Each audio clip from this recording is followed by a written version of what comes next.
طيب بسم الله الرحمن الرحيم والصلاة والسلام على أشرف الأنبياء والمرسلين نبينا محمد وعلى آله وصحبه ومن تبعهم بإحسان إلى يوم الدين. أما بعد، مرحبا بكم أيها الإخوة. Bienvenue chers frères, chères sœurs dans le cadre de ce webinaire où je vais présenter donc le cursus qui sera proposé Inch'Allah ta'ala début septembre dans le cadre de la formation au sein de Kérouan Classroom. Donc tout d'abord, évidemment, je suis heureux de pouvoir vous accueillir dans le cadre, ou plutôt à l'occasion de ce webinaire, consacré, comme je viens de le dire, à la présentation du cursus. Donc, en introduction, Kérouan Classroom, c'est un projet de formation qui a pour ambition d'offrir aux étudiants francophones un enseignement, Inch'Allah, qu'on espère structuré, qui sera méthodique dans le cadre des sciences islamiques et qui est fondé sur, évidemment, des ouvrages de référence pour toutes les thématiques qui seront abordées. Donc, ce sont des ouvrages de la tradition savante et dispensés selon, évidemment, une pédagogie qui se voudra, Inch'Allah ta'ala, progressive, telle que l'on peut voir dans les principaux centres de formation, Al-Azhar, Zaytouna, etc. Donc, l'objectif n'est pas seulement de vouloir transmettre des connaissances, mais il y a un objectif final qui est vraiment de former progressivement des étudiants qui seront, Inch'Allah ta'ala, capables de comprendre les sciences islamiques, et tout ça afin d'acquérir donc une véritable autonomie intellectuelle, et Inch'Allah ta'ala à terme, et ça c'est vraiment l'objectif final, de pouvoir défendre avec méthode et rigueur la doctrine de l'orthodoxie de Ahl-Sunnah wal Jama'a. Donc, le cursus s'adresse principalement à des personnes qui ont déjà eu un contact avec les sciences islamiques.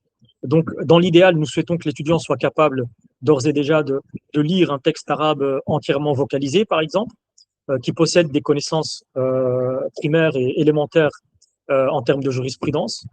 Par exemple, qu'il ait déjà étudié notamment les chapitres relatifs à la purification, à la prière, au jeûne. Donc, que ce soit des choses qui soient déjà entamées pour lui et non pas toutes neuves pour l'étudiant qui, on l'espère, intégrera ce programme. Il sera particulièrement souhaitable que l'étudiant ait déjà, par exemple, étudié un maître introductif tel que Al-Akhdari ou bien Al-Ashmawi en jurisprudence, ou quand bien même s'il a étudié Ibn Ashir, eh bien, ce serait une excellente porte d'entrée. Toutefois, et ça je souhaite également le préciser, tous ces prérequis ne constituent pas une condition d'exclusion, c'est-à-dire qu'on ne refusera pas une personne qui souhaiterait, et on n'empêchera pas une personne motivée si elle souhaite intégrer le cursus. Concernant les objectifs de la formation, le cursus, comme vous allez le voir, s'étale sur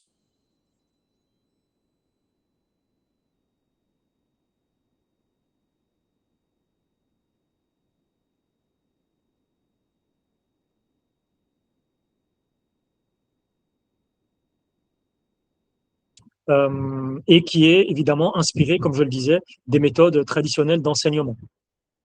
À l'issue de ce parcours, Inch'Allah ta'ala, l'ambition est que l'étudiant soit capable de comprendre les principales disciplines des sciences islamiques, de mener des recherches de manière autonome, d'utiliser correctement les ouvrages de référence, de défendre évidemment la doctrine de Ahl-Sunnah wal Jama'a avec méthodologie, puis, et ça c'est pour les étudiants qui le souhaiteront, de poursuivre une spécialisation en théologie, donc ilm al-aqila ou ilm usul al-din, ou en jurisprudence, ilm al-fiqh wa usulihi. Donc, comme je le disais, l'objectif ne sera pas seulement la transmission d'informations, mais c'est une véritable, Inch'Allah ta'ala, formation progressive pour un véritable étudiant en sciences islamiques. Ça, c'est, Inch'Allah ta'ala, en guise d'introduction. Alors, sur le profil de l'enseignant, l'enseignant principal dans le cadre de cette formation sera moi-même, donc Saïf Abbas. Pour les personnes qui souhaiteraient consulter mon parcours de manière détaillée, je les invite à se référer au lien qui accompagne donc la présentation qui sera fournie, Inch'Allah ta'ala, à l'issue de ce webinaire, qui est également, vous pouvez trouver également des parties de cette présentation sur le site Kérouan Édition dans la rubrique à propos. Donc, et pour résumer brièvement, je suis issu d'une formation traditionnelle avant tout, et puis j'ai entrepris un cursus universitaire en sciences islamiques. Donc sur le plan traditionnel, évidemment, j'ai euh, passé des années à étudier selon la tariqa traditionnelle, al-ulum al-shar'iyya, à la tariqa al-malikiyya. Et ensuite, j'ai obtenu, dans le cadre académique, un master en droit islamique et j'ai fait une spécialisation donc en qada shar'i, ce qu'on appelle la judicature islamique. Et je suis actuellement doctorant en théologie islamique. Euh, Mon parcours m'a conduit dans plusieurs pays musulmans, notamment après la Belgique qui est mon pays de naissance, où j'ai pu déjà ici apprendre pas mal de fondamentaux. J'ai voyagé en Tunisie, puis un voyage plus long en Arabie Saoudite. Et puis l'essentiel de ma formation académique s'est faite sur plusieurs années en Égypte. Et puis il y a eu un travail de recherche que j'ai pu faire également en collaboration en Malaisie. Et tout ça dans le cadre de mes études, évidemment. Au cours de ces années, j'ai eu le privilège d'étudier auprès de nombreux enseignants, principalement d'Égypte, mais également d'autres régions du monde musulman. Alors, en parallèle de l'activité d'enseignement, euh, je poursuis moi-même et encore aujourd'hui mon cheminement en tant qu'étudiant. Euh, Évidemment, comme vous le savez, la quête du savoir ne connaît pas de véritable terme. Et j'espère qu'Allah subhanahu wa ta'ala nous accordera, et à moi en premier, la constance, la sincérité, la persévérance, et qui nous permettent donc de continuer à avancer sur cette voie aussi longtemps qu'il le voudra, subhanahu wa ta'ala. Également, Ikhwani, je tiens à rappeler un principe fondamental, c'est que notre cursus est dispensé en langue française, comme vous le savez, mais cela ne signifie absolument pas que la langue arabe puisse être négligée. Je suis à titre personnel convaincu qu'il est impossible d'atteindre un niveau élevé dans les sciences islamiques sans acquérir une solide maîtrise de la langue arabe. C'est pourquoi on encourage vivement chacun de nos étudiants à suivre parallèlement du cursus en sciences islamiques une formation sérieuse en langue arabe. Notre intention dans le cadre de Kéron Classroom est d'ailleurs de proposer, Inch'Allah ta'ala, prochainement un cursus entièrement consacré à l'apprentissage de la langue arabe destiné aux non-arabophones. La mise en place de cette formation dépendra naturellement du nombre d'étudiants ainsi que du niveau de ces mêmes étudiants. Et c'est pour ça qu'on ne pourra pas d'ailleurs le proposer dès le départ, de par le fait qu'on se doit d'abord recenser les étudiants que nous avons et leur niveau. Donc, connaître l'arabe, c'est une chose, et savoir l'enseigner à un public non arabophone en est une autre, et c'est pour ça que je ne souhaite pas, comme on dit, porter un qamis qui n'est pas le mien. Le fait de connaître l'arabe ne veut pas dire que je suis en mesure de l'enseigner. Je considère sincèrement que parmi les mots que nous avons connus dans le cadre de notre parcours, c'est d'être tombé sur des personnes qui ont, par exemple, étudié les sciences islamiques, probablement ont fait des études approfondies en langue arabe, mais qui n'ont pas été en mesure d'adapter une pédagogie à l'enseignement de la langue arabe aux non-arabophones. C'est une science à part entière. C'est une science à part entière qui est étudiée de manière indépendante dans les académies, dans les universités, etc. Et ce n'est pas tout le monde qui est en mesure d'enseigner la langue arabe aux non-arabophones.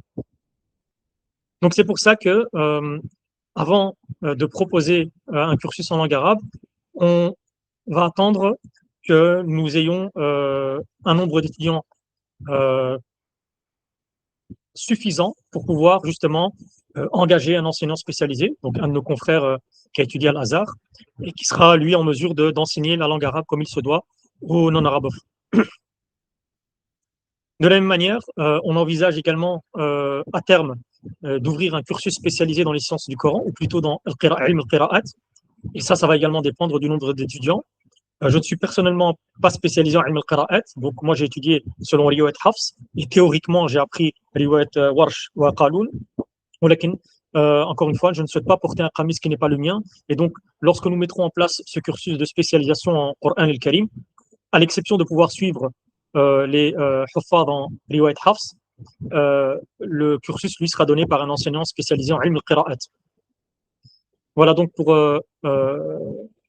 introduction et pour ce qui sera proposé en termes de langue arabe, tout ça pour prévenir donc d'ores et déjà que le fait que le cursus lui est enseigné en langue française, on incite fortement pour que nos étudiants puissent suivre en parallèle un cursus en langue arabe, parce que nous considérons qu'il est impossible que l'étudiant en sciences islamiques euh, puisse atteindre un niveau, en tout cas le niveau que nous souhaitons, sans qu'il ait une connaissance euh, significative en langue arabe. Donc, à défaut de pouvoir suivre chez nous le cursus en langue arabe, si nous en proposons un, eh bien, il n'est pas interdit, évidemment, et c'est même ce que nous incitons, que nos étudiants poursuivent donc un cursus en langue arabe en parallèle. Taïb.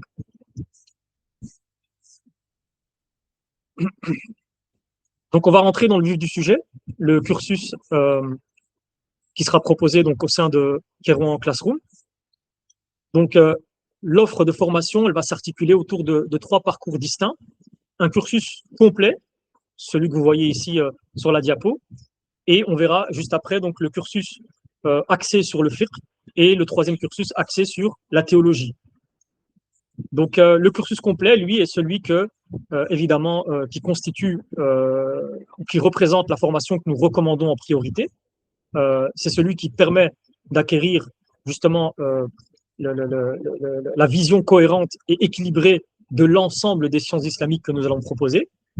Et parallèlement, comme vous allez le voir, il y aura 2 parcours qui seront proposés afin de répondre aux besoins d'étudiants qui ont des objectifs différents, comme on va le citer tout à l'heure, Inch'Allah ta'ala. Donc, la pédagogie, elle est fondée sur les disciplines les plus fondamentales dans le cadre des sciences islamiques. Comme beaucoup le savent, donc, certains, en tout cas parmi vous, Inch'Allah ta'ala, le savent, l'activité que je mène ici dans le cadre de l'enseignement, je mène également en parallèle d'autres responsabilités. Et il ne me sera matériellement pas possible d'assurer personnellement l'ensemble des enseignements proposés durant les 5 années de cursus en direct. C'est pour ça que il y aura un choix qui sera fait sur les matières qui seront proposées en live, et puis le reste sera proposé en différé. Alors, étant donné que je souhaite accentuer la formation sur les 2 aspects qui sont l'aqida ou le fiqh, ce seront probablement ces matières-là qui seront proposées en direct, et les autres matières qui sont des matières complémentaires mais non moins essentielles, elles seront proposées en différé. Donc, l'année préparatoire, on va commencer donc par l'exposition de la diapo. Donc, l'année préparatoire, elle constitue le fondement de tout le cursus. Donc, chaque matière a été choisie afin de construire progressivement les outils pédagogiques et intellectuels que l'étudiant aura besoin durant les années suivantes. Donc, on va commencer par la théologie. En théologie, donc, ilm al-aqida, il sera question de taqrib al-aqaid de l'imam Al-Lish. Donc, évidemment, vous savez, à ce niveau-là, au niveau introductif, il y a plusieurs ouvrages qui sont des ouvrages de référence. On aurait pu prendre Khalid al-Bahiyya de l'imam al-Dardir, qui ferait exactement la même, qui aurait pu avoir la même fonction.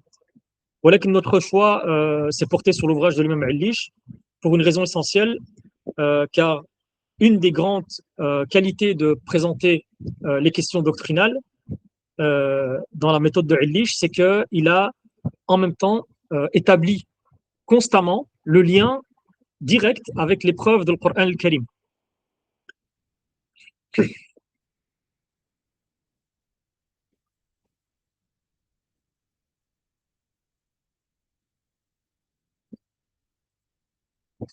Donc, comme je le disais, l'épître de Al-Lish, lui, fait le lien direct avec les segments ou les questions doctrinales, et il fait le lien avec les preuves du Coran al-Karim. Et très souvent, les ouvrages introductifs de théologie, comme de jurisprudence, c'est pas le propre des ouvrages de théologie, ils vont présenter les notions et les segments de la matière de manière synthétique, mais sans forcément évoquer ou développer leurs preuves scripturaires. Donc le choix pédagogique ici est parfaitement légitime dans le sens où c'est un ouvrage qui est destiné aux débutants et qui fait le lien directement avec l'adilla al-Qur'aniyya.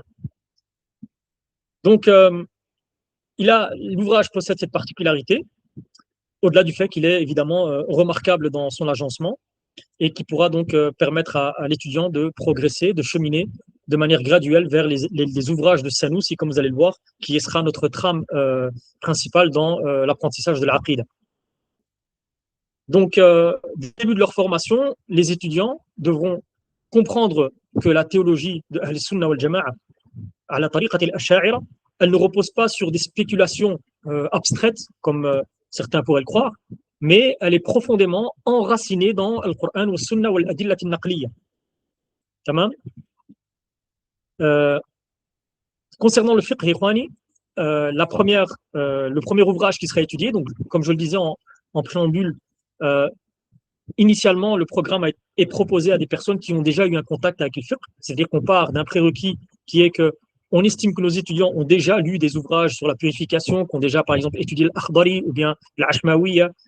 Dans le meilleur des cas, Inch'Allah Ta'ala, ce serait formidable dans ce cas-là qu'ils aient déjà étudié par exemple Ibn Ashir. Ici, en fiqh, on va commencer par le Muqaddim al-Izziya, qui est l'un des grands maîtres introductifs de l'école malikite, toujours largement enseigné dans les centres traditionnels du savoir, notamment à l'Azhar. Et l'intérêt de cet ouvrage, c'est qu'il offre une vision globale du fiqh. Donc, il ne va pas se limiter au seul chapitre de la purification, de la prière ou même de la zakat ou du jeûne, mais il va entrevoir l'ensemble de la construction juridique au sein de l'école. Et donc, c'est la raison pour laquelle nous recommandons vivement à nos futurs étudiants, Inch'Allah Ta'ala, d'avoir déjà étudié un ouvrage élémentaire tel que ceux que j'ai cités juste à l'instant.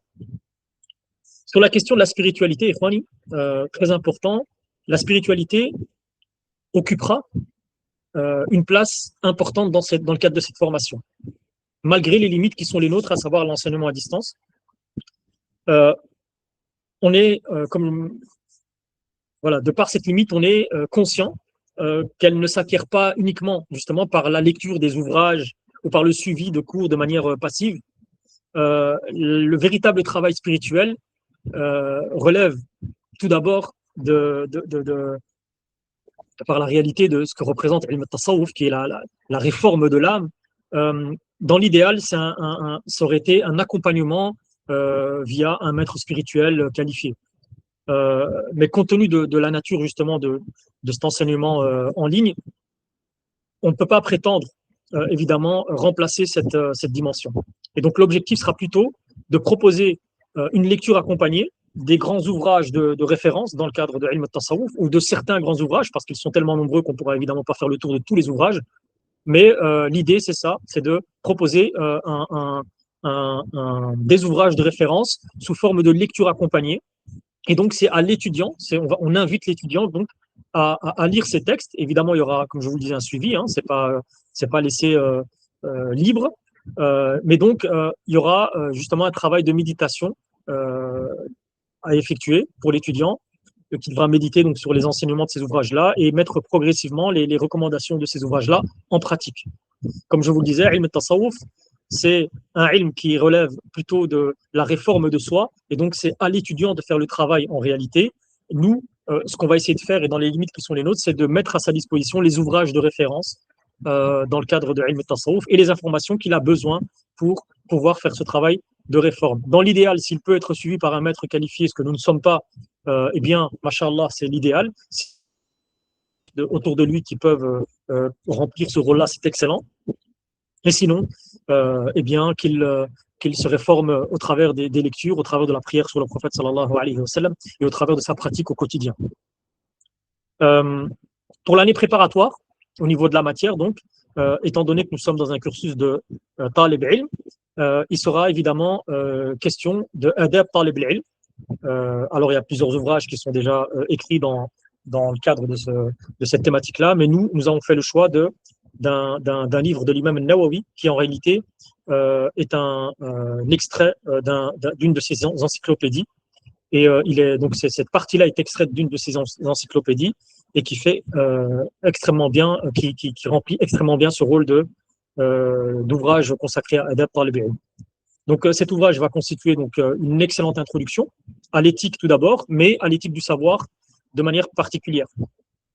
Et puis, comme vous le verrez, on abordera au niveau plus avancé donc les ouvrages d'Ibn Ata'illah al-Sakandari et ensuite de l'imam Zarruq, rahimahumullah ta'ala.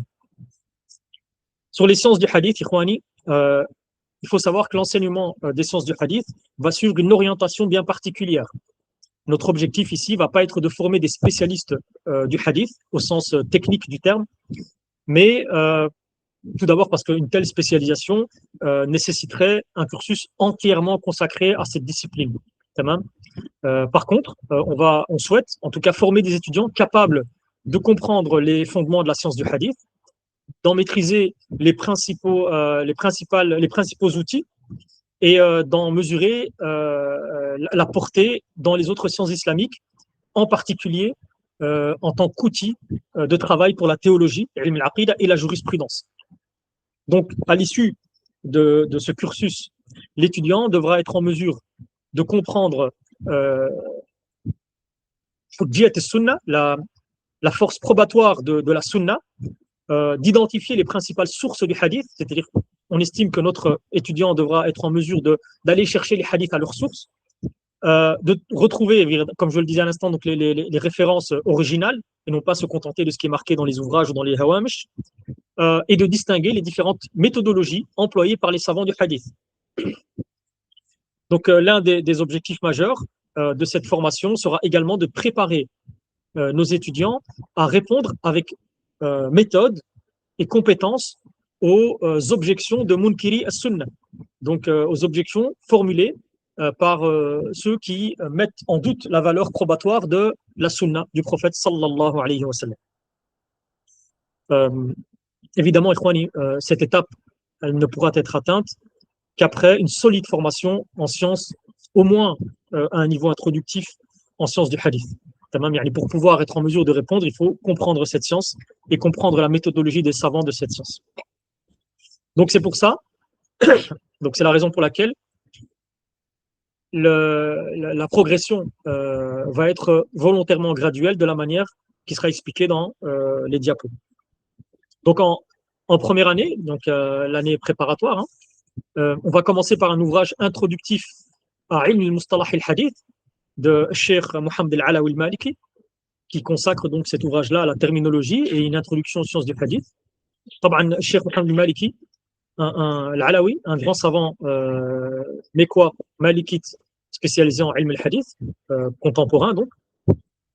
Et donc l'objectif sera de permettre à l'étudiant d'acquérir, comme je le disais, donc les bases nécessaires et de retourner aux sources et justement, ou enfin, pouvoir répondre aux objections des contradicteurs de la valeur probatoire de Sunnah al-Nabawi.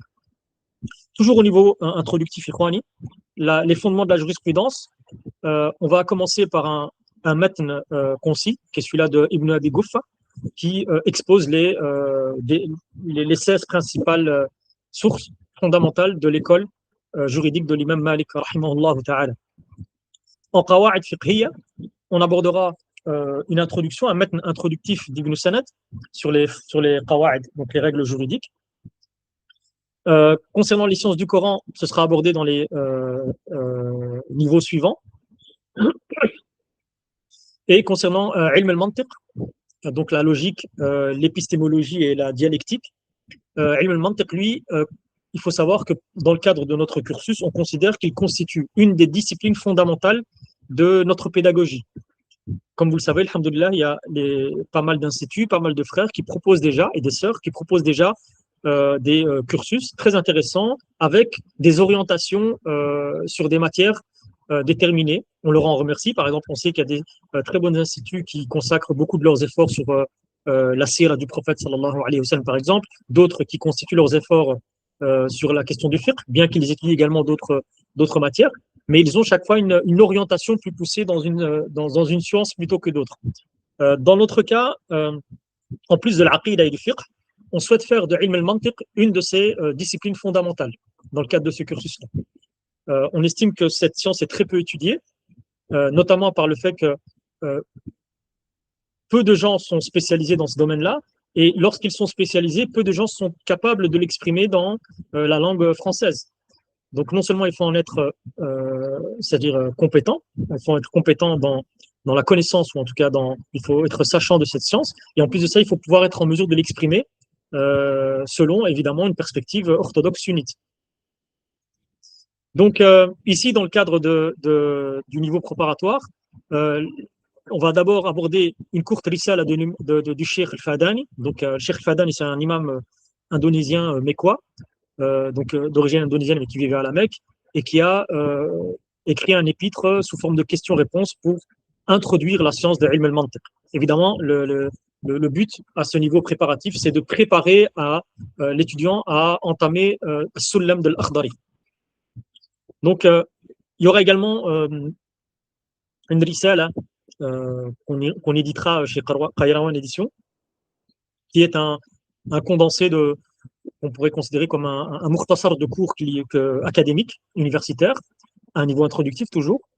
Et il y aura également des ouvrages introductifs qui seront proposés ou des chapitres d'ouvrages introductifs qui seront proposés. L'idée, encore une fois, c'est vraiment de préparer l'étudiant au mustalahat de ilm al-mantiq, tout d'abord à la terminologie utilisée en ilm al-mantiq pour pouvoir aborder correctement as-sullam ou bien Issa Rouji, par exemple, dans le niveau suivant.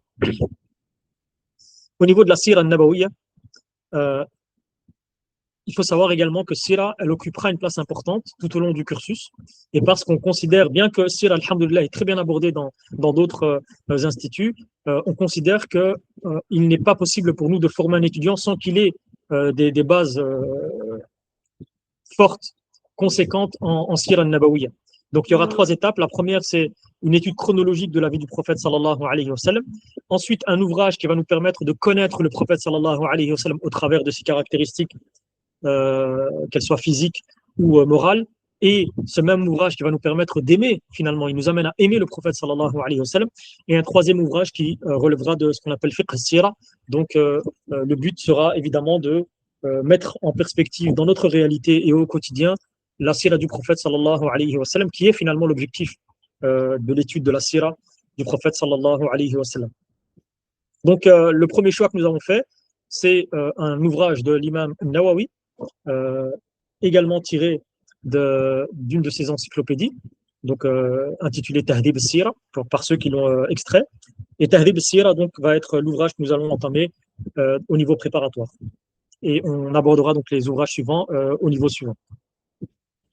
Voilà donc pour le niveau préparatoire. On passe au niveau 1, donc la deuxième année académique. Donc cette étape, elle marque elle est une étape importante et elle marque une nouvelle progression dans le cadre du cursus de l'étudiant. Donc, après avoir acquis les fondamentaux, les fondements indispensables donc, dans le cadre de l'année préparatoire, il va à présent entrer dans l'étude des premiers grands ouvrages de référence de chacune de ces disciplines.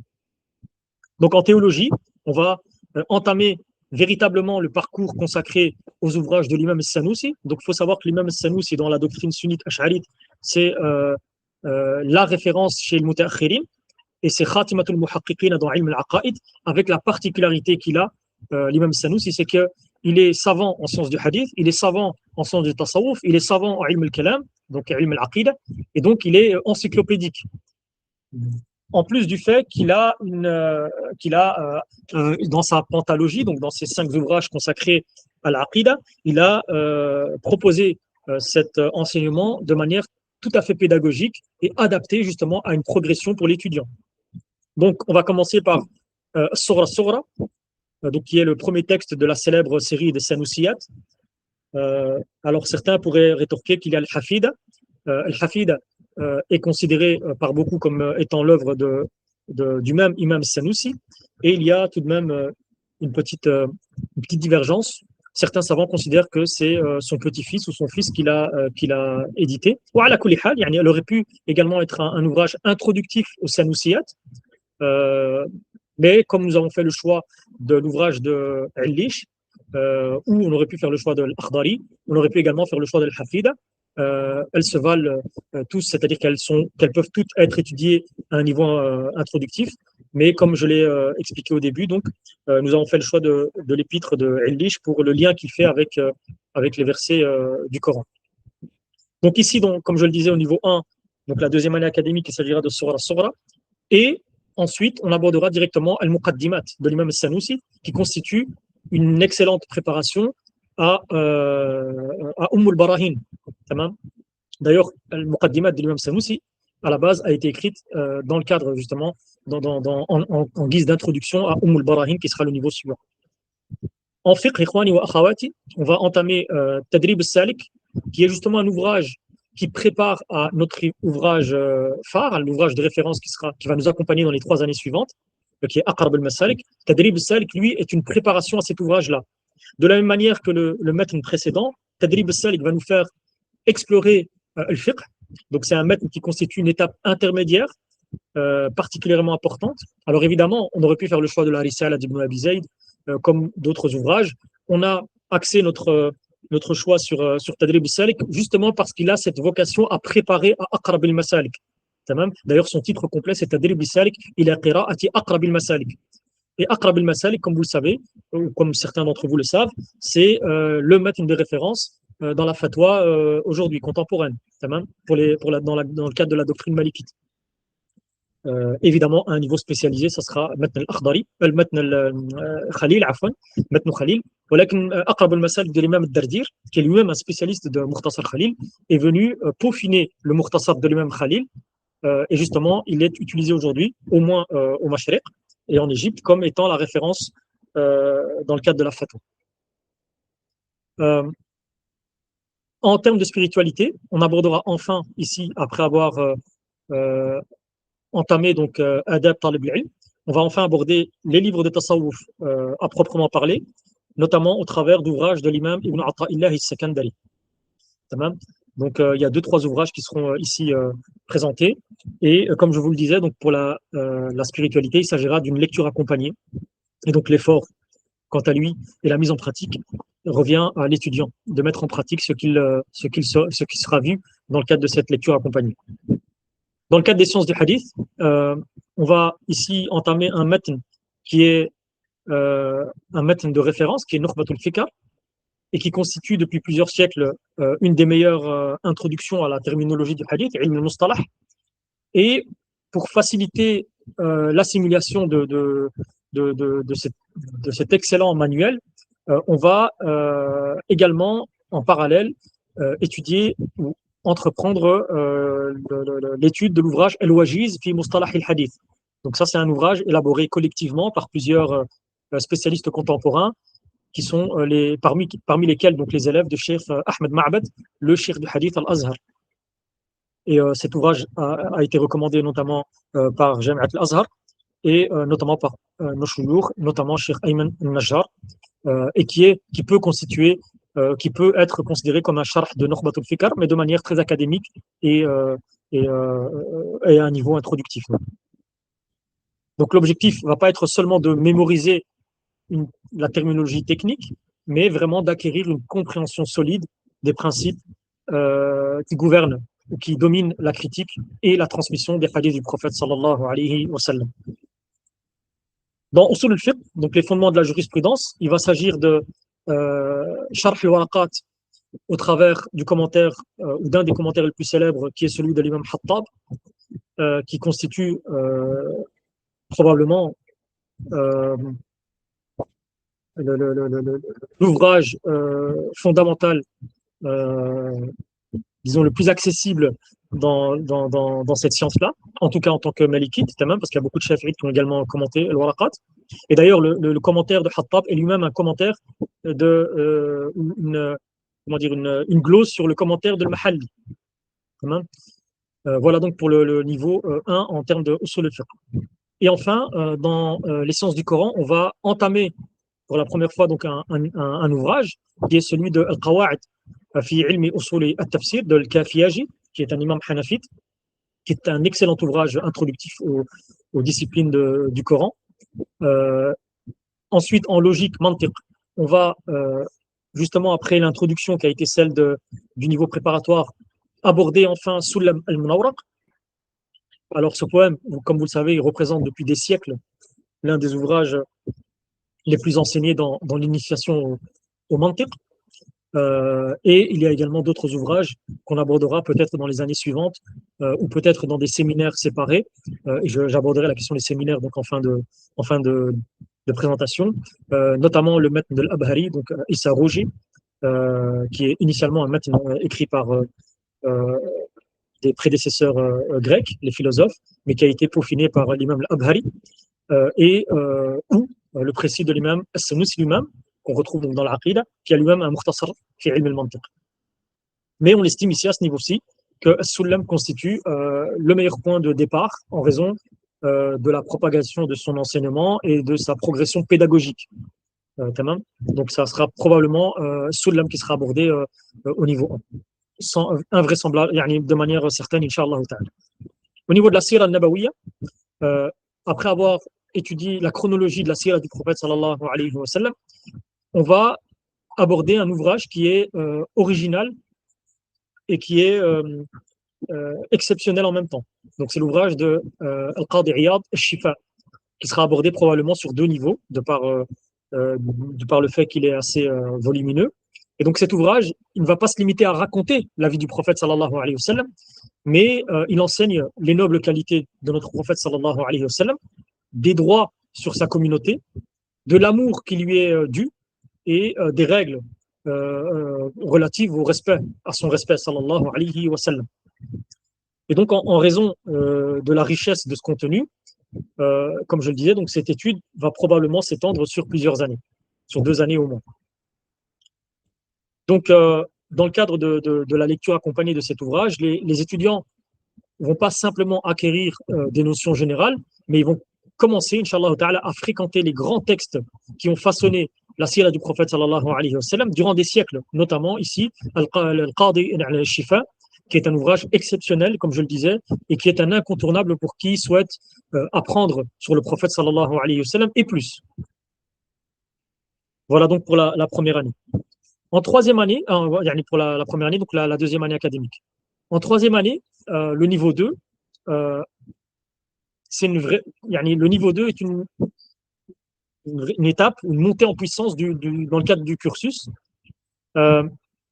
Les bases précédentes étant à présent solidement acquises, Inch'Allah ta'ala, l'étudiant va entrer dans l'étude des ouvrages qui constituent les références classiques pour chaque discipline, Inch'Allah ta'ala. Donc à partir de ce niveau, il ne s'agit plus uniquement d'acquérir des connaissances générales, mais de commencer à développer une véritable capacité d'analyse et de raisonnement dans le cadre de ces disciplines islamiques. Dans le cadre de la théologie, on va entamer naturellement al-Barahin. Et al-Barahin de l'imam Sanusi, c'est son ouvrage phare, c'est l'ouvrage le plus connu de l'imam Sanusi dans cette pentalogie doctrinale, et qui constitue donc l'aboutissement logique des 2 ouvrages précédents étudiés, des 2 ouvrages étudiés aux années précédentes.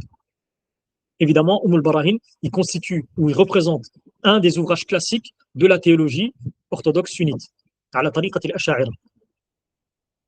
Donc les démonstrations, ils deviennent, dans le cadre de cet ouvrage-là, plus développées. Les distinctions qui sont évoquées seront plus fines, plus détaillées, et les raisonnements seront plus rigoureux.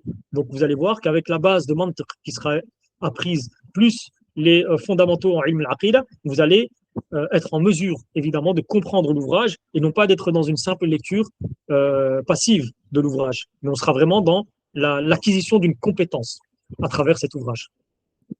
À l'issue de cet ouvrage-là, on accompagnera la formation ou la lecture ou l'étude de al-Barahin par un ouvrage exceptionnel qui est celui de l'imam al-Ghazali. En arabe, c'est Iljam al-Awam an ilm al-Kalam. En français, il a été traduit par La Voix des prédécesseurs. Et cet ouvrage-là va nous préparer à une partie de ce qui relèvera du matn de Jawharat al-Tawhid, qui sera le niveau d'après. Mais on veut d'ores et déjà ici initier l'étudiant au ce qu'on appelle al-nusus al-mutashabihat, donc les versets ou les hadiths qui relèvent del mutashabihat. On l'abordera, Inch'Allah, de manière détaillée dans le cadre de l'étude de cet ouvrage-là. Au niveau du fiqh, on va enfin entamer l'ouvrage phare et qui est l'aboutissement finalement de cette formation en fiqh, dans le cadre en tout cas dans la thématique du fiqh, qui est Aqrab al-Masalik. Aqrab al-Masalik, comme je le disais, c'est l'ouvrage de l'imam al-Dardir, son matn fiqhi, son précis de fiqh, qu'il a peaufiné à partir de Mukhtasar Khalil. Alors vous savez que Mukhtasar Khalil, c'est la quintessence du fiqh chez les Malikites, la référence du fiqh chez chez les étudiants malikites. Et l'imam al-Dardir, il va venir peaufiner ce précis-là. Et d'ailleurs, il va devenir la référence lui-même chez les mutaakhirin. On aurait pu également citer Al-Majmou' de l'Amir, voilà qu'il n'a pas été, il n'a pas connu une shuhra, une célébrité comme l'a eu Aqrab al-Masalik, bien qu'il en ait également la rigueur et potentiellement il aurait pu être la référence des mutaakhirin, ولكن شاء الله سبحانه وتعالى أن يكون أقرب المسالك. Donc, on abordera donc Aqrab al-Masalik dans la première des trois parties. Donc, comme il reste 3 années, Aqrab al-Masalik sera étudié sur les 3 années suivantes. Et ici, il consistera donc d'apprendre ou d'étudier la première partie de Aqrab al-Masalik. L'imam al-Dardir a lui-même commenté sur Aqrab al-Masalik dans Al-Sharh al-Saghir. Vous savez que l'imam al-Dardir a commenté le Mukhtasar de l'imam Khalil dans Al-Sharh al-Kabir. Et il a commenté son propre maître à travers Sharh al-Saghir. Et ses élèves ont mis des gloses, donc ont eux-mêmes commenté le commentaire. Et donc c'est par le biais de ces ouvrages-là que nous aborderons l'étude de Aqrab al-Masalik. En parallèle, pour ceux qui souhaitent d'ores et déjà se fournir les ouvrages de référence, pour ceux qui souhaitent avoir un des ouvrages que je recommande fortement dans le cadre de cet accompagnement, dans le cadre de cette étude du fiqh, c'est Al-Fiqh al-Maliki wa Adillatuhu de Habib bin Tahir, donc qui est un contemporain, savant tunisien, encore vivant, qui lui a suivi la trame de Aqrab al-Masalik sans sortir du tout de la trame de Aqrab al-Masalik, mais en plus de cela, lorsqu'il va expliquer le matn, il va à chaque fois présenter les adilla naqliya, les preuves scripturaires pour chaque segment étudié dans le cadre de Aqrab al-Masalik. Et c'est pour ça que je recommande aux frères et sœurs qui étudient Aqrab al-Masalik de revenir en parallèle des ouvrages de référence, des gloses des élèves de l'imam al-Dardir, également de revenir vers cet ouvrage de l'imam du Cheikh Habib bin Tahir, afin justement d'avoir cette envergure-là, cette façon-là de commenter le matn de l'imam al-Dardir.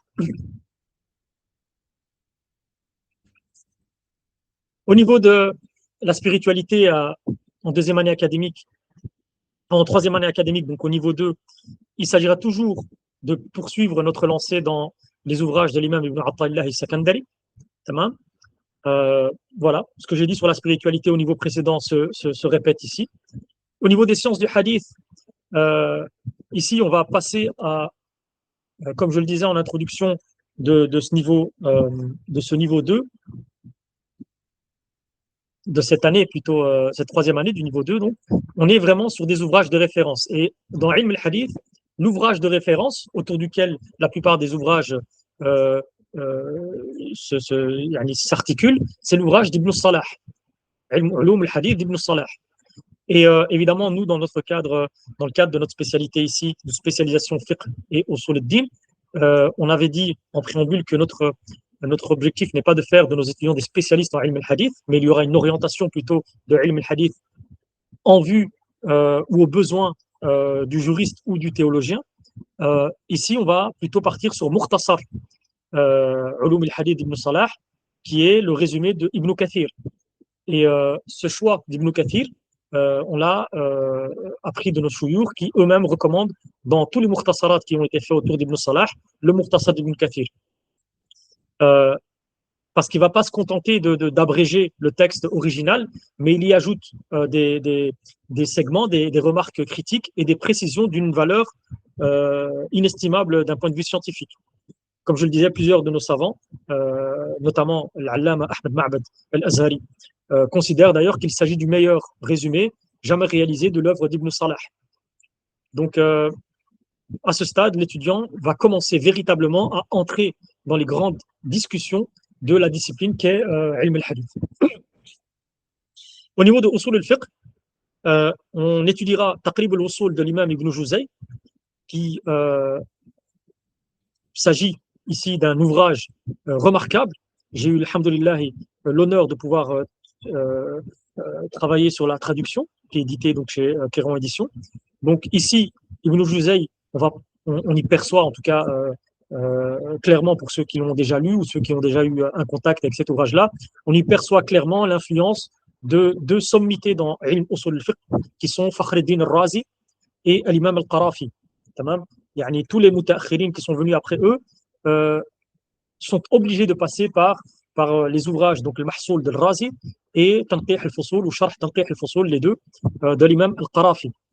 Et l'auteur, évidemment, il va reprendre les acquis tout en les présentant de manière claire et à un niveau adapté à son mukhtasar, à son précis de Usul al-Fiqh, à son traité de Usul al-Fiqh. Donc on peut véritablement considérer que cet ouvrage est une synthèse aboutie de la tradition usulienne, si je puis dire, au sein de la doctrine malikite en termes de usul al-fiqh. Encore une fois, comme on l'a dit pour al-hadith, l'étude de cet ouvrage-là va marquer une étape importante pour l'étudiant dans la formation méthodologique de l'étudiant. À partir de ce niveau-ci, Inch'Allah, en usul fiqh, il va commencer à comprendre non seulement les règles de fiqh, les règles usuliennes de fiqh, mais également les mécanismes rationnels ou intellectuels qui permettent de les construire. Donc on est, et vous allez voir, donc même la muqaddima de Taqrib al-Usul, on est vraiment sur une philosophie de la connaissance au départ, et ensuite seulement il entre dans le vif du sujet, et tout ça va construire les mécanismes intellectuels de l'étudiant. Au niveau des qawa'id fiqhiyya, vous avez vu qu'en niveau préparatoire, il s'agissait d'étudier un précis, celui de Ibn Sanad. Ici, on va entamer un des ouvrages de référence qui est le Manhaj al-Muntakhab, mais on va plutôt partir sur un de ses résumés, yani Mukhtasar Manhaj al-Muntakhab, qui est une référence dans cette discipline. Au niveau de du ilm al-mantiq wa ilm al-jadal, on va, dans le cadre de cette année, et comme je l'ai dit, donc la question de la logique ikhwani et ilm al-mantiq et les sciences qui en découlent est pour nous une des disciplines prioritaires dans le cadre de ce cursus-ci. Donc, ici, on va s'élargir sur des disciplines qui, bien que traditionnellement, ces matières-ci, elles sont intégrées dans les ouvrages de mantiq et dans les ouvrages de ilm al-jadal ou ilm al-bahth ou al-munadara, on va ici extraire des sciences de ces ouvrages-là, comme ça se fait. Ce n'est pas quelque chose qui est innovant et spécifique à notre cursus, c'est déjà des choses qui se font dans le cadre académique et qu'on va devoir étudier parce qu'elles revêtent aujourd'hui une importance considérable. Donc, c'est notamment la question de Nadariyat al-Ma'rifa, donc ce qu'on pourrait appeler par l'épistémologie, ou plutôt la théorie de la connaissance, la philosophie du savoir, toutes ces notions-là qui renvoient à Nadariyat al-Ma'rifa, ou toujours d'un point de vue de l'orthodoxie sunnite. Et comme vous le savez, beaucoup de ces sciences-là existent déjà dans les ouvrages de nos anciens, mais à l'image, par exemple, de Maqasid al-Sharia, qui a progressivement acquis une autonomie tant sur les questions propres à cette discipline que sur la manière de le présenter. Également, Nadariyat al-Ma'rifa ou Dawabit al-Ma'rifa existe déjà de manière indépendante en termes d'ouvrage, en termes d'enseignement, et c'est pour ça qu'on a voulu ici le présenter également dans le cadre de la progression au niveau de ilm al-mantiq ou ilm al-bahth ou al-munadara ou ilm al-jadal. Notre objectif dans le cadre de cette formation-là n'est pas de faire des spécialistes dans la logique, mais plutôt de permettre à notre étudiant d'avoir les atouts nécessaires, que ce soit en termes de logique, en termes de ma'rifa, en termes de dialectique, qui vont justement le servir en tant que théologien, en tant que juriste. Donc, comprendre les sources de la connaissance, comprendre la question ou les critères de la certitude, les mécanismes du raisonnement, les limites ou la manière de présenter ou de démontrer le cheminement d'une preuve, etc. Tout ça, ça constitue un préalable nécessaire à toute étude sérieuse, que ce soit en théologie, en philosophie, en quelle que soit la discipline. Il faut être en mesure ou il faut être sachant de ces savoirs-là. Voilà donc pour la troisième année, donc le niveau 2. La quatrième année, au niveau 3, le cursus, encore une fois, évidemment, chaque fois je le dis, mais chaque étape considère à elle seule une étape charnière, une étape fondamentale. Mais après avoir consacré plusieurs années à l'étude des ouvrages euh, de théologie, notamment au travers de Illish, Sanoussi, on a vu qu'il y a un ouvrage de l'imam Ghazali. Euh, Ici, il nous a semblé opportun de faire ou de suspendre temporairement la progression des ouvrages de l'imam Sanoussi pour découvrir une autre manière de présenter la doctrine sunnite, sous forme cette fois-ci de poèmes et non plus de forme de texte, de nathr, ce qu'on appelle en arabe nathr. Et l'alternance ici, elle va répondre non seulement à une volonté pédagogique qu'on a au sein des frères spécialistes avec qui nous avons échangé pour préparer ce programme-là établi, ça va permettre à l'étudiant de constater que malgré la diversité des auteurs, les méthodes, elles, restent les mêmes sur le fond, bien que dans la présentation, elles peuvent différer. On a du nathr, on a du nadhm, mais les fondements, eux, doctrinaux, eux, ils vont demeurer identiques. Vous allez voir que la doctrine chez les Malikites est toujours la même.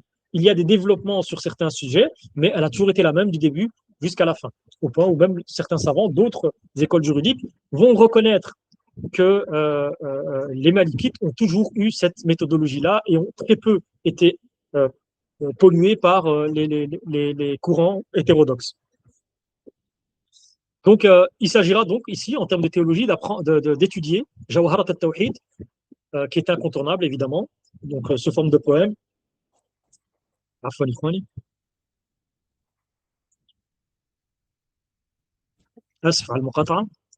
Donc, Jawharat al-Tawhid de l'imam al-Laqani, qui est un ouvrage qui occupe une place exceptionnelle dans l'enseignement de l'Aqidah.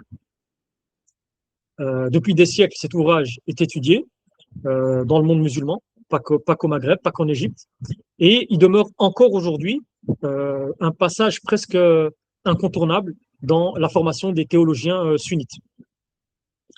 On va accompagner également l'étude ou l'étude de cet ouvrage par une introduction aux ouvrages de l'imam al-Bayhaqi.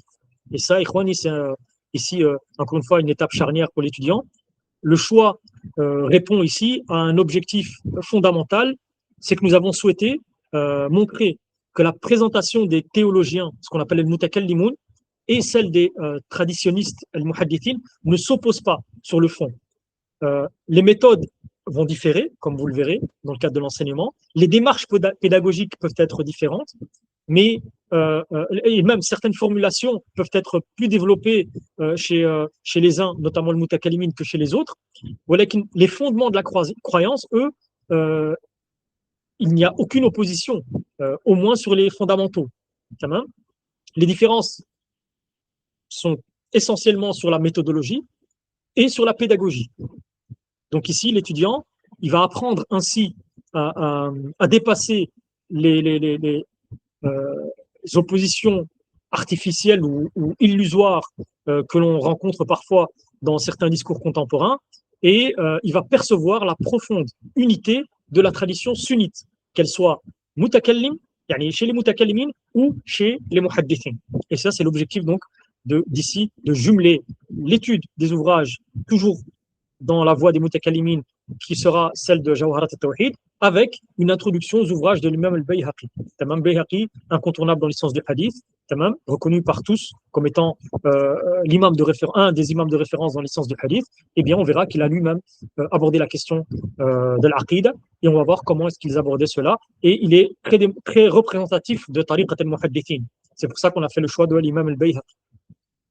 Au niveau du fiqh, eh bien, on poursuit notre lancée dans Aqrab al-Masalik, donc la partie 2 sur 3. Voilà, ce qu'on a dit au préalable se redit ici à ce niveau-ci, concernant Aqrab al-Masalik. Au niveau de la spiritualité, on va faire un passage des ouvrages d'Ibn Ata'illah al-Sakandari aux ouvrages de l'imam Zarruq, notamment Qawa'id al-Tasawwuf et I'anat al-Mutawajjih al-Miskin, dont j'ai eu l'honneur encore une fois de traduire, donc pour I'anat al-Mutawajjih al-Miskin. Et ces ouvrages-là seront étudiés dans le cadre de ce cursus, toujours dans le cadre de la lecture accompagnée. Et ce qui a été dit en termes de spiritualité au tout début se redit ici, donc je ne vais pas me répéter. Concernant les sciences du hadith à ce niveau-ci, ici, il va s'agir de consacrer cette année-ci à une compétence pratique des sciences du hadith, à savoir ilm al-takhrij. Donc, après avoir étudié les principes théoriques de la science du hadith et de ilm al-mustalah, ici, l'étudiant, il va apprendre à les mettre en œuvre, à mettre en œuvre ce qui a été vu théoriquement au préalable. Donc, il va être en mesure de rechercher, en tout cas, c'est la compétence qu'on va essayer de développer chez l'étudiant, c'est-à-dire qu'il va être en mesure de rechercher les hadiths dans les grands ouvrages de référence, dans les grandes collections référentielles du hadith. Il va identifier les différentes chaînes de transmission, retrouver les références originales et comprendre les jugements portés par les spécialistes, et notamment également pouvoir être en mesure de comparer les différentes méthodologies. Évidemment, Ikhwani, en termes de tashih et de tahqiq, on reste des muqallidin. Il ne s'agira pas ici de former un étudiant. Pour former, il faut déjà être lui-même spécialiste, ce que nous ne sommes pas en termes de hadith. On n'est pas en mesure, nous, de faire un tashih indépendamment du tashih ou du tad'if des savants qui nous ont précédés. Je veux dire par là que très peu de savants aujourd'hui sont en mesure de pouvoir faire un tashih correct, évidemment. Celui-là qui se lance dans cette science-là ou dans cette tâche-là peut toujours prétendre faire un tasrih, mais il faut encore que son tasrih soit correct. À notre niveau, nous sommes des muqallidin. Tu peux être un muqallid de Al-Hafid ibn Hajar, de Al-Sakhawi, d'autres savants, mutaqaddimin si tu le souhaites. Le but ici est de comprendre tariqat al-ulama fi al-tasrih wa al-tahqiq et surtout de pouvoir revenir aux ouvrages sources et ne pas se contenter de ce qui est dit dans les ouvrages, quand bien même son auteur ou son muhaqqiq est un muhaqqiq de référence. Nous, ce qu'on souhaite, c'est que nos étudiants reviennent toujours aux sources. Comme je le disais, donc nous, dans le cadre de cette formation, on souhaite former des étudiants théologiens et des juristes qui seront capables d'utiliser correctement les outils fondamentaux de ilm al-hadith. Malheureusement, il ne s'agira pas pour nous de former des muhaddithin, évidemment. Cette spécialisation-là, elle nécessite un cursus spécifique, des enseignants qui sont spécialistes dans ces domaines-là et qui consacrent du coup plusieurs années à cette tâche-là, ce qui n'est pas l'objectif ici de cette formation-là. Dans Ilm Usul al-Fiqh, on va aborder une discipline qui, bien qu'elle soit rattachée au fondement du droit, elle possède aujourd'hui, et comme je le disais tout à l'heure pour Ilm al-Maqasid ou bien Nadariyat al-Ma'rifa, qui possède une autonomie à elle seule, qui est Ilm Takhrij al-Furu' ala al-Usul, au travers de l'ouvrage de référence qui est celui de At-Tilimsani, qui est Al-Miftah, de l'imam At-Tilimsani, qui est un ouvrage de référence dans le cadre de cette discipline-ci.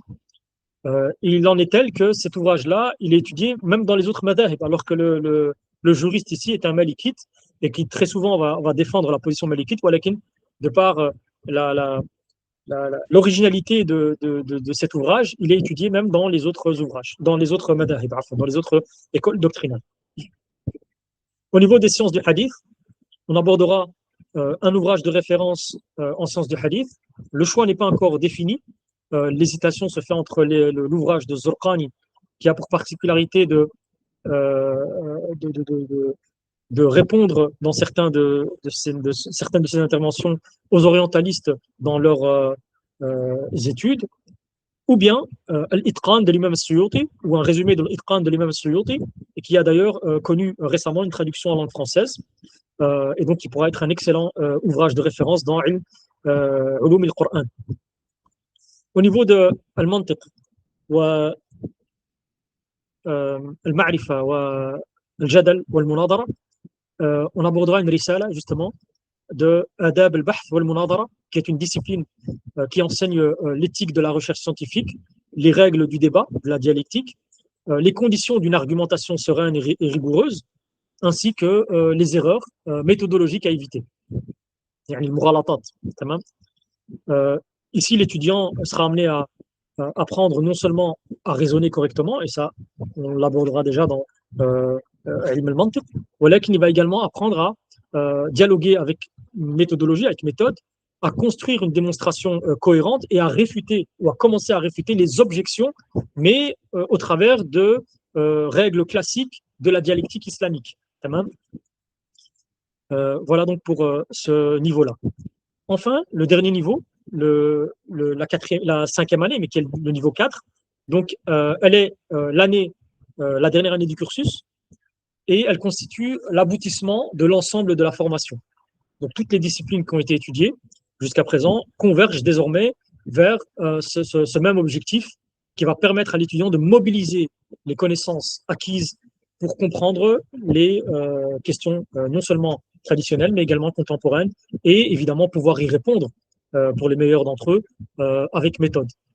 Donc à ce stade-ci, il ne s'agit plus seulement d'étudier des ouvrages classiques, mais vraiment de développer une véritable capacité d'analyse, de recherche, de défense de la doctrine sunnite, etc.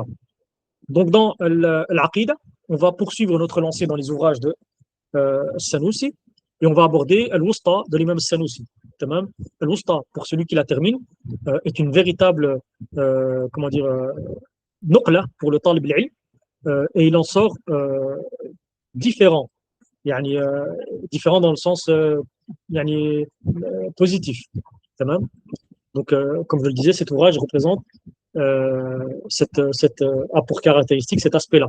Donc, c'est une véritable synthèse parmi les synthèses les plus abouties de la doctrine de Ahl-Sunnah wal Jama'a à la tariqat al-Ash'ari.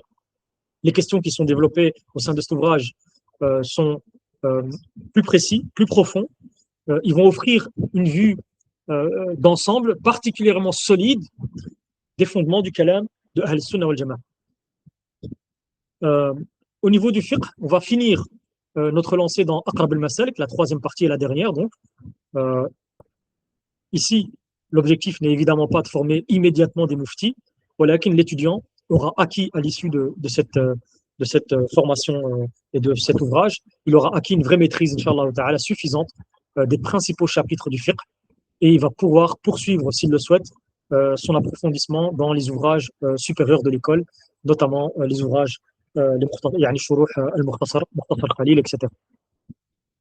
Dans les sciences du hadith, on va ici, comme je le disais, orienter cette discipline-là vers notre objectif initial. Donc, ici, en termes de savoir théorique, on arrive à la fin, finalement, de notre objectif dans les sciences du hadith.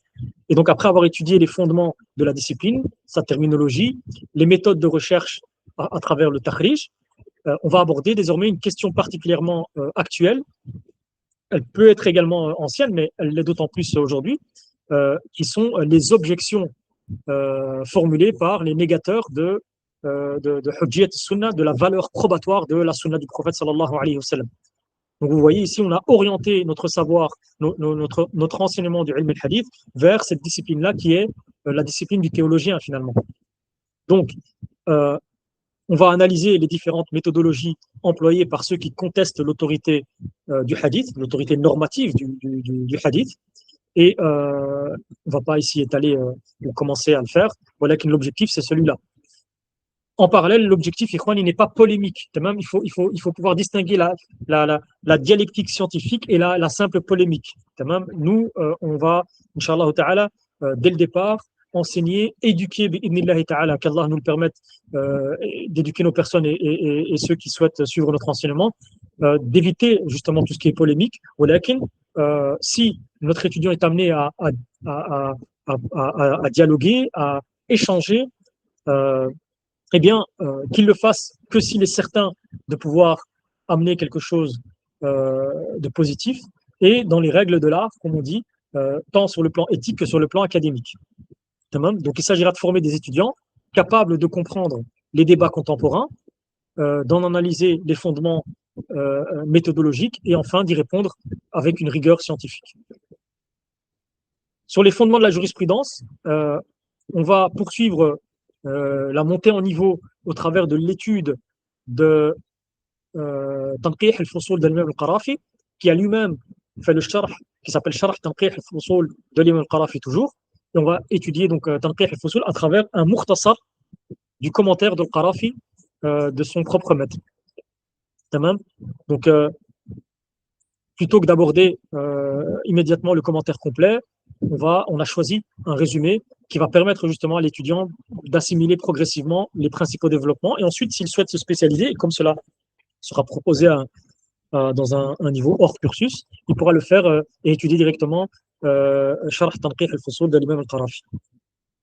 Ou même les commentaires de Sharh Tanqih al-Fusul, comme le Hulul et d'autres, cela pourra se faire à un niveau spécialiste, un niveau de spécialiste donc post-cursus. Au niveau de la dialectique, donc ilm al-mantiq wa al-ma'rifa wal-jadal wal-munadara, on abordera ici, on va consacrer l'année ici au fondement méthodologique ou intellectuel des objections contemporaines adressées à l'islam, contre l'islam, à l'égard de l'islam. Donc il s'agira ici de, encore une fois, comme je vous le disais, dans une posture d'orthodoxie sunnite, de défendre la doctrine musulmane selon une perspective sunnite. Donc il ne va pas s'agir de répondre uniquement à quelques arguments isolés, mais vraiment, il s'agira de rechercher à comprendre les systèmes de pensée qui produisent justement toutes ces objections. Ça, c'est primordial, Ikhwani. Et alhamdoulilah, dans le cadre de mes études doctorales, le gros de mes recherches est justement axé sur les fondements méthodologiques de ceux qui rétorquent la véracité ou qui se posent comme étant opposés à l'islam. Donc il ne s'agit pas ici de juste prendre quelques arguments isolés de personnes qui sont contre l'islam, ils ont dit ci, ils ont dit ça. Non, voilà, vraiment d'étudier la méthodologie. Quels sont leurs fondements, sur quoi se basent-ils, etc. Donc, quels sont leurs présupposés philosophiques, quels sont leurs fondements épistémologiques, quelle conception de Nazariyat al-Ma'rifa, justement, de la vérité ou de la religion sous-tend leurs propos. Et tout ça va nous permettre justement de comprendre les racines intellectuelles de ces objections. Et justement, une fois qu'on est en mesure de comprendre cela, il est beaucoup plus simple ensuite de parler ou de répondre aux objections isolées ici et là. Donc il y aura, pour Inch'Allah ta'ala, une véritable volonté de notre part de permettre à notre étudiant d'être capable d'élaborer ses réponses et de manière profonde et de manière cohérente, et surtout qu'il puisse non seulement yaghrisul yaqin, comment dire, inscrire la certitude dans son cœur déjà, pour ne pas lui-même être exposé aux différentes shubuhat, et en même temps, et ça c'est ce qu'on espère, donc surtout pour les plus, Inch'Allah, les plus méritants parmi nos étudiants, Inch'Allah ta'ala, être en mesure de pouvoir vraiment défendre la doctrine sunnite. Au niveau de la sira, on achèvera donc notre parcours par fiqh al-sira, qui est déjà, alhamdoulilah, bien enseigné dans certains instituts. On remercie d'ailleurs les frères et sœurs qui sont lancés dans le fait de mettre en avant la vie du prophète sallallahu alayhi wa sallam au travers de sa sira. Et pour nous, l'objectif final ici va demeurer celui qui nous a accompagnés depuis le départ, faire de la connaissance du prophète sallallahu alayhi wa sallam une réalité vivante, et au travers de fiqh al-sira, une réalité dans notre vie quotidienne, même pour l'étudiant en tout cas. Donc, on a dit connaître sa biographie, comprendre ses qualités, mesurer les droits de la communauté sur notre prophète sallallahu alayhi wa sallam, et traduire l'amour acquis du prophète sallallahu alayhi wa sallam dans notre quotidien, notamment dans le suivi, comme le dit le Seigneur subhanahu wa ta'ala, قُلْ إِن كُنتُمْ تُحِبُّونَ اللَّهَ فَاتَّبِعُونِي يُحْبِبْكُمُ اللَّهُ.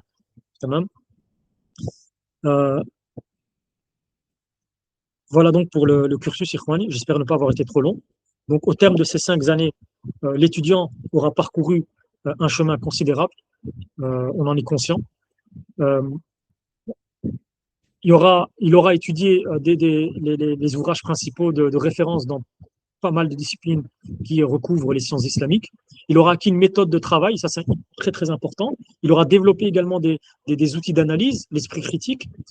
Il aura appris à articuler tout ça dans toutes ces différentes disciplines islamiques vont s'articuler dans le simple, dans l'objectif final qui est finalement d'être lui-même certain de la véracité de notre noble religion, et de pouvoir, dans le meilleur des cas, être en mesure de la défendre. Voilà donc pour le cursus complet. Alors, je suis conscient, et on est conscient au sein de de l'organisation et au sein de la formation qu'il y a des étudiants qui ne pourront pas forcément faire le cursus complet. Et c'est pour ça qu'on propose un parcours orienté soit fiqh, soit usul ad-din. Donc pour les personnes qui souhaitent uniquement faire ou uniquement suivre le parcours fiqh, comme vous le voyez ici sur la diapo, euh, il y aura la possibilité de s'engager dans une étude de la jurisprudence et de usul al-fiqh. Euh, de la même manière, pour ilm usul al-fiqh, on propose ici, ilm usul al-din, on le propose ici.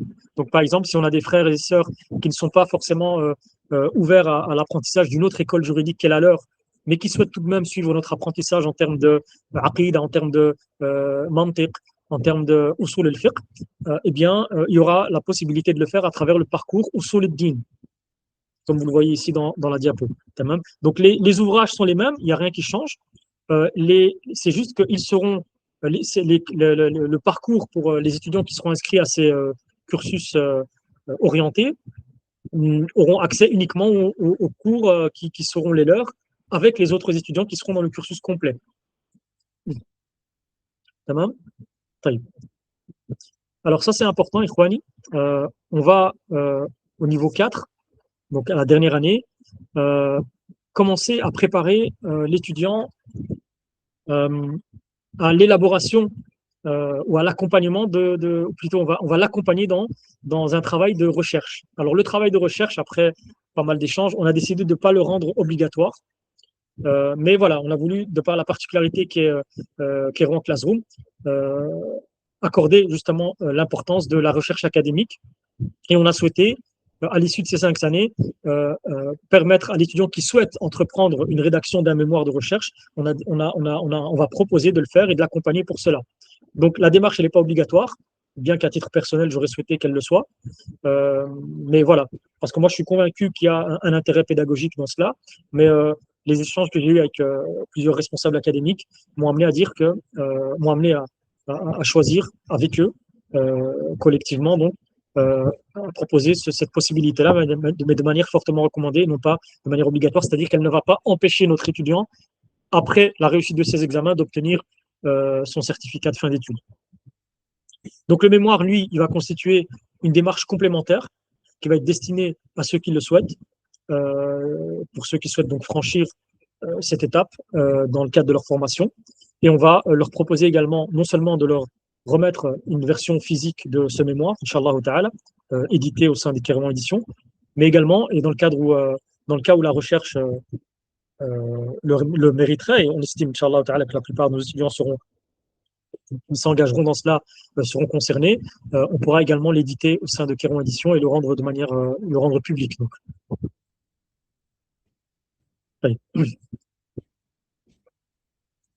Ça, c'est aussi un projet qu'on a souhaité proposer, qui sera mis en place également. Donc, à l'issue du cursus, il y aura ce qu'on appelle un bonus hors cursus initial pour les personnes qui souhaitent se spécialiser, soit en aqida, au travers de l'étude de l'aqida al-kubra de Sanoussi, et des ouvrages de référence complémentaires dans cette science-là, tels que les ouvrages de l'Alam al-Taftazani ou bien l'Iji, ou bien même Ibn Arafa, des chapitres de son Mukhtasar al-Kalami, etc. Ou alors en fiqh, droit musulman, au travers de l'étude de Mukhtasar Khalil et des questions juridiques contemporaines, ce qu'on appelle Nawazil. Ça, c'est quelque chose qu'on mettra en place, Inch'Allah ta'ala, à l'issue du cursus, pour les personnes qui souhaitent se spécialiser, sachant qu'il y aura probablement ici des intervenants azharites. Donc, la spécialisation se fera en français, mais se fera également en langue arabe, en tout cas sur certaines de ces disciplines.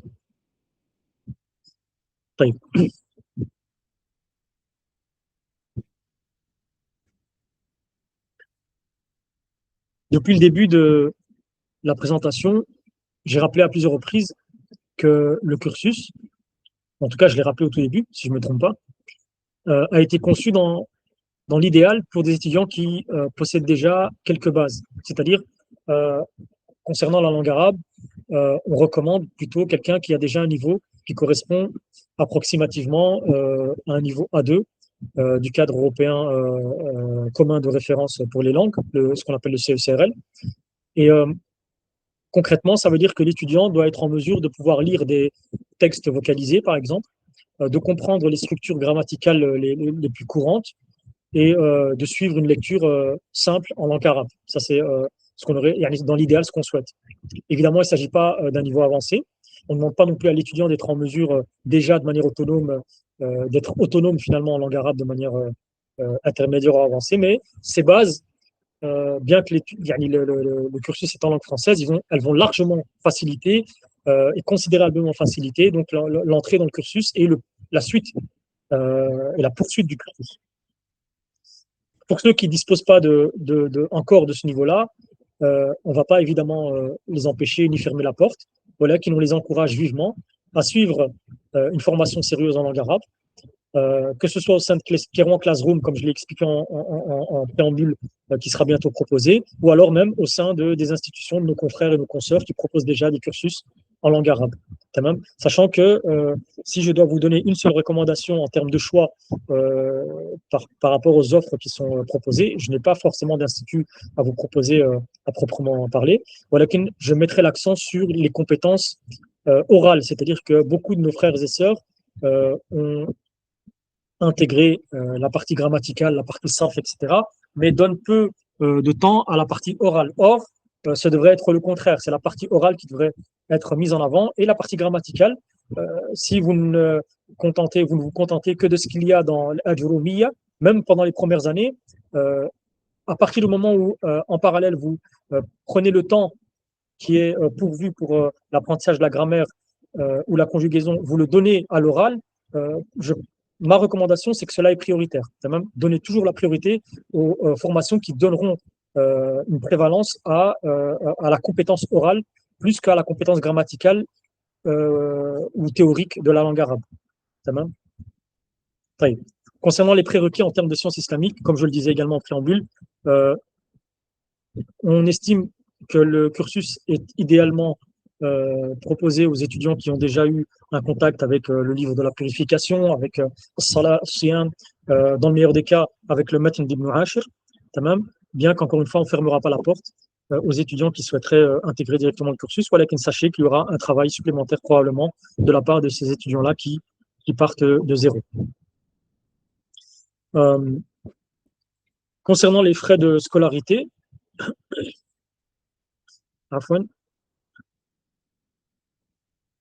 donc, notre volonté dès le départ, même dans le cadre de Kérouan Édition, etc., ça a toujours été de proposer quelque chose non seulement de qualitatif, mais en veillant à ce que ça demeure financièrement accessible au plus grand nombre. Et la difficulté est toujours de trouver un équilibre entre les exigences qu'implique une véritable structure pédagogique ou éditoriale et la réalité des étudiants francophones. Pour ceux qui sont en Europe, peut-être que la problématique est moins révélatrice, mais on a également des étudiants qui viennent par exemple du continent africain. Et là, la problématique des frais est d'autant plus importante. Et donc, c'est pour ça qu'on met en place non seulement une bourse d'études, donc il y a une prise en charge déjà pour les personnes qui sont avec des revenus très très faibles. Alors, lorsqu'on dit le continent africain, il n'y a pas que, voilà, c'est pas que tous les étudiants qui viennent du continent africain sont forcément démunis. Voilà, la réalité qui est la nôtre, c'est-à-dire qu'en tant que structure posée en Europe, lorsqu'on impose ici des frais d'inscription, des frais administratifs, etc., on comprend que ça puisse être conséquent pour nos frères sur des continents où la réalité est différente. Il y a des frais administratifs uniques qui sont de 30 €, qui sont des frais administratifs qui vont servir justement à notre administratrice, notre consoeur Sarah, pour la constitution du dossier étudiant, pour le suivi administratif et pédagogique, pour l'archivage du parcours académique, pour la shahada, etc. Donc tout ce cursus-là, toute cette partie-là administrative sur 5 ans, il y a 30 € administratifs à payer une seule fois au départ et en préambule donc des frais de scolarité. Voilà donc pour les frais administratifs.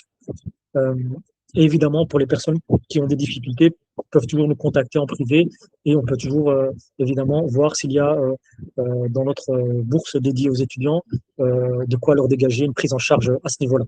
De la même manière, donc je vous mets la diapo suivante. De la même manière, donc, après les frais administratifs, il y a les frais de scolarité. Donc ici, il s'agira d'abord de parler des frais de scolarité du cursus complet. Pour les 2 premières années, les frais s'élèvent à 350 euros. Donc, ce tarif il va correspondre à environ 5 heures de cours hebdomadaires sur 10 mois.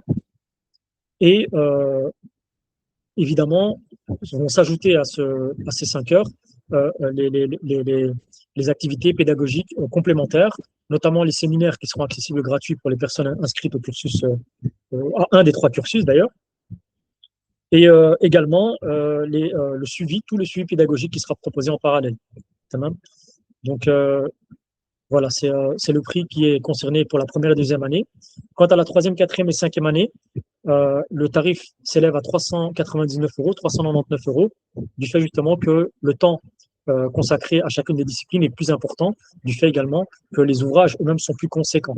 Quand bien même, vous allez voir, il y a une ou deux matières en moins, de par la conséquence des ouvrages étudiés à ce niveau-là, le temps d'étude, lui, est plus long. Quand même. Bon, je ne sais pas si sur la diapo on la voit. Non. Donc il y a une prise en charge particulière, une reconnaissance surtout particulière pour les mémorisateurs du Coran. Donc on a souhaité réserver une attention particulière pour Huffaz al-Qur'an, donc des personnes qui ont déjà consacré plusieurs années de leur vie à la mémorisation du Coran, qui l'ont terminé. Donc ces étudiants-là, on leur propose une prise en charge complète. Il y a déjà, alhamdoulillahi ta'ala, une bourse à leur, qui leur est dédiée. On sait d'ores et déjà, de par les inscriptions précédentes, qu'il y a au moins 2 personnes engagées dans notre cursus qui relève de cette catégorie-là d'étudiants. Et il s'agit, à nos yeux, d'une modeste manière d'honorer les Huffaz al-Qur'an et de faciliter leur poursuite dans les sciences islamiques. Concernant les séminaires, chacun des cursus donne accès gratuit aux séminaires qui auront lieu durant l'année. Toujours dans le cadre du cursus complet, il y a une offre de lancement qui est strictement réservée à la promotion 2026-2027, qui est une réduction de 100 euros, c'est-à-dire que le tarif ici revient à 250 euros pour la promotion 2026-2027, pour la première année uniquement. C'est une offre qu'on fait pour le lancement de notre projet Kérouan Classroom. Au niveau des parcours spécialisés, je vous mets la diapo correspondante. Au niveau des parcours spécialisés, le tarif, lui, s'élève pour la première année à 200 euros. Donc, je vous renvoie à la diapo 4 et 5 pour revoir de quoi il s'agit. Donc, les parcours spécialisés, vous vous rappelez, c'était les parcours des personnes qui ne souhaitent pas forcément suivre le cursus complet, mais qui souhaitent uniquement faire soit le cursus fiqh et usul al-fiqh, avec une matière en mantiq, ou bien suivre le cursus théologie, usul al-din, dans lesquels ils auront toutes les matières de mantiq, dialectique, adab al-bahth wal-munadara, et toutes les matières de usul al-din, plus quelques matières de usul al-fiqh. En première année et en deuxième année, le cursus s'élève à 200 euros. Et pour les années suivantes, le cursus s'élève à 350 euros. De la même manière que l'accès au séminaire est gratuit pour les étudiants au cursus complet, l'accès est également gratuit pour les étudiants inscrits dans ces cursus orientés ou spécialisés. Voilà, Ikhwani. Vous avez ici le numéro de notre consoeur Sarah, qui est donc l'administratrice du projet, avec qui il faut donc échanger pour les modalités d'inscription et sur les démarches liées à l'inscription avant septembre et avant l'entrée en études, Inch'Allah ta'ala. Donc, on arrive au terme de la présentation.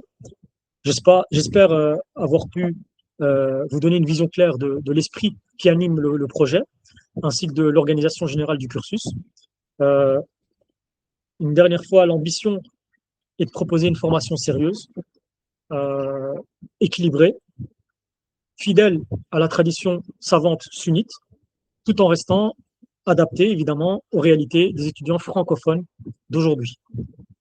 Donc pour les personnes qui souhaiteraient davantage de renseignements ou bien qui souhaiteraient entreprendre les démarches d'inscription, comme je le disais, je les invite à prendre contact avec la consoeur, dont le numéro est affiché donc, et elle se fera un plaisir de répondre à vos questions et de vous accompagner dans les différentes étapes de l'inscription. Tamam, ikhwani, taïb.